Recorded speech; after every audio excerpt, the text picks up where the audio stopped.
Hello friends, जय श्री महाकाल। मैं सार्थक शुक्ल आप सभी का स्वागत करता हूं YouTube channel study with Shipra तिरे पर। दोस्तों, एसएससी की वैकेंसी आई है, एसएससी मल्टीटास्किंग। जी हाँ दोस्तों, एसएससी एमटीएस 2020।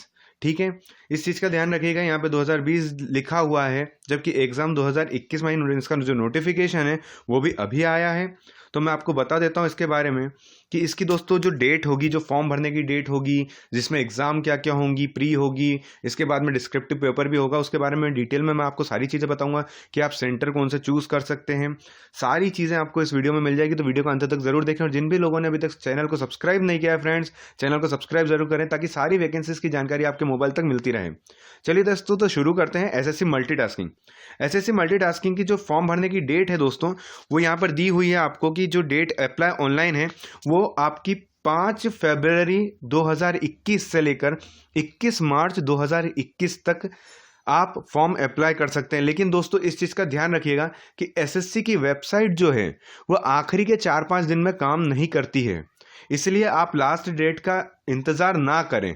आप तो 5 फरवरी से फॉर्म भराने शुरू हो चुके हैं, तो आप तो जितनी जल्दी हो सके फॉर्म को अप्लाई ज़रूर करें, क्योंकि अभी भी एसएससी सीजीएल की जब एग्ज़ाम होने वाली है, उसका जो फॉर्म भराए गए हैं, तो दोस्तों उसमें बहुत सारे बच्चों ने फॉर्म अप्लाई नहीं कर सके क्योंकि वो लास्ट डेट का इंतज़ार कर रहे थे। तो दोस्तों 5 फरवरी से आपके फॉर्म भराने शुरू हो चुके हैं और 21 मार्च तक आपके फॉर्म फिल होंगे। इसके बाद दोस्तों बात करें, अगर किसी वजह से आप जनरल या ओबीसी बॉयज़ कैटेगरी में आते हैं, क्योंकि उनकी फ़ीस है, बाकी किसी की भी फ़ीस नहीं है, तो अगर वो लास्ट डेट तक भी यानी कि 21 तारीख तक भी फीस जमा नहीं कर पाते हैं ऑनलाइन, तो यहाँ पर लिखा हुआ दोस्तों कि last date for generation of online challan, offline challan, यानी कि आप बैंक में जाके भी 25 तारीख तक इसकी फीस जमा कर सकते हैं। इसके बाद दोस्तों एग्ज़ाम जो शुरू होगी वो होगी आपकी 1 जुलाई 2021 से 20 जुलाई 2021। ये आपका टीयर 1 होगा। ठीक है दोस्तों, फिर टीयर 1 क्वालिफाई करने के बाद में जो बच्चे टीयर 1 क्वालिफाई करेंगे उनका टीयर 2 होगा।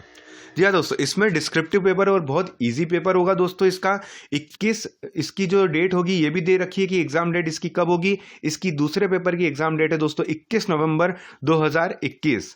इसके बाद बात करते हैं दोस्तों, और मैं सिर्फ उतनी डिटेल बताऊंगा जितनी आपको फॉर्म भरने से रिलेटेड और पढ़ाई से रिलेटेड जरूरी है। अदरवाइज पूरा नोटिफिकेशन तो बहुत बड़ा है दोस्तों, जैसे कि आप देख सकते हैं 56 पेज का है। मैं आप लोगों को बहुत लिमिटेड चीज़ें बता रहा हूँ जो सिर्फ आपके जानकारी में होना चाहिए।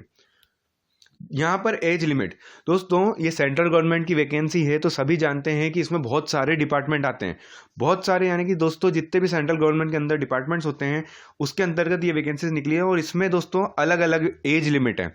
किसी डिपार्टमेंट में 18 से 25 साल मांगी है, तो किसी में 18 से 27 साल मांगी है।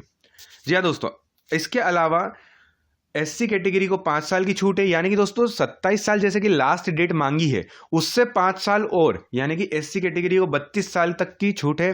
32 साल तक के कोई भी व्यक्ति ये वाली वैकेंसी भर सकता है। इसके अलावा ओबीसी कैटेगरी में जैसे कि 27 साल लास्ट डेट है, इसके बाद में 3 साल और, यानी कि 30 साल तक वाला व्यक्ति जो ओबीसी कैटेगरी में होगा वो ये वैकेंसी भर पाएगा। इसी तरीके से सभी कैटेगरी में छूट मिली गई है। मैं आपको और जो इंपॉर्टेंट चीज़ है वो बता देता हूं।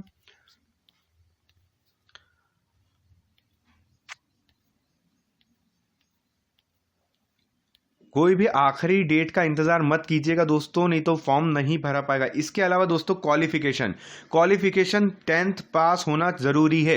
केवल 10वीं पास भी होंगे तब भी आप इसका फॉर्म भर सकते हैं। एसएससी मल्टीटास्किंग का फॉर्म आप भर सकते हैं।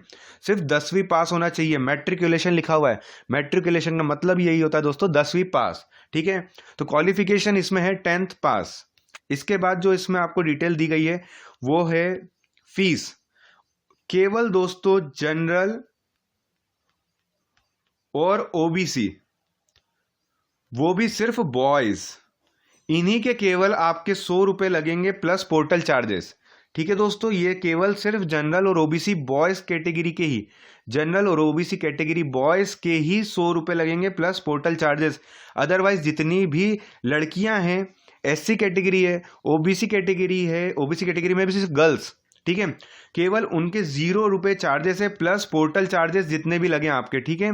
सब जगह पोर्टल चार्जेस भी आप जानते हैं अलग अलग होते हैं, तो जो भी पोर्टल चार्जेस आपके लगे, बाकी लड़कियों की कोई फीस नहीं है, चाहे वो जनरल कैटेगरी की भी क्यों ना हो। General category, OBC category, SC category, ST category, कोई सी भी कैटेगरी हो, फीमेल की कोई फीस नहीं है। इसके अलावा सिर्फ फीस है तो जनरल कैटेगरीज और ओबीसी कैटेगरी के बॉयज की, ठीक है दोस्तों। इसके बाद ये रहा दोस्तों आपके पास सेंटर की लिस्ट। जैसे कि आप अगर सेंट्रल रीजन के हैं तो आप बिहार और उत्तर प्रदेश स्टेट में रह रहे होंगे। अगर आप बिहार और उत्तर प्रदेश में रह रहे हैं तो ये आपके पास सेंटर की लिस्ट है। इनमें से आप कोई से भी 3 सेंटर सिलेक्ट कर सकते हैं। अगर आप सेंट्रल रीजन की नहीं भरते हुए, मान लीजिए कि आप एमपीआर रीजन की भरते हैं, मध्य प्रदेश रीजन की भरते हैं, तो इसमें छत्तीसगढ़ और मध्य प्रदेश में आपको सेंटर दिए जाएंगे। इसमें भी आप चूज कर सकते हैं। ये रहे आपके सामने कि भोपाल सिलेक्ट करना है, ग्वालियर सिलेक्ट करना है, उज्जैन सिलेक्ट करना है, जो भी आप सिलेक्ट करना चाहते हैं दोस्तों सेंटर आप सिलेक्ट कर सकते हैं। किसी के ऊपर कोई प्रेशर नहीं है कि दोस्तों वो जिस रीजन का है वैसी रीजन में फॉर्म भर सकता है, वो चाहे तो किसी और रीजन में भी फॉर्म भर सकता है। इसके बाद देखिए दोस्तों डिटेलिंग ये सभी सेंटर्स के, जैसे कि वेस्टर्न रीजन का हो, अगर कोई वेस्टर्न रीजन का दादर एंड नागर हवेली, दमन दीव में रहने वाला, गुजरात में रहने वाला, गोवा में, महाराष्ट्र में, तो उसके पास इतने सेंटर्स के चॉइस रहेंगे। इन सेंटर्स पे आप जाके एग्जाम दे सकते हैं। इसके बाद देखिए दोस्तों तो सबसे पहले होगा आपका डिस्क्रिप्टिव पेपर, आपका सबसे पहले होगा मल्टीपल चॉइस क्वेश्चन, यानी कि आपको सबसे पहले इंग्लिश के आएंगे 25 क्वेश्चन 25 मार्क के, रीजनिंग आएगा 25 क्वेश्चन 25 मार्क्स का, मैथ्स आएगा 25 क्वेश्चन 25 मार्क्स का, और जीके आएगा 25 क्वेश्चन 25 मार्क्स का, जिसके लिए आपको टाइम दिया होगा 1.5 घंटा, यानी कि दोस्तों ओनली 90 मिनट्स। 90 मिनट्स में आपको 100 क्वेश्चन कंप्लीट करने होंगे, और इसमें माइनस मार्किंग है दोस्तों, इस चीज का ध्यान रखिएगा। यहां पर आप देख सकते हैं -0.25। जी हाँ दोस्तों, एक क्वेश्चन गलत होने पर आपके 0.25 मार्क्स कट जाएंगे।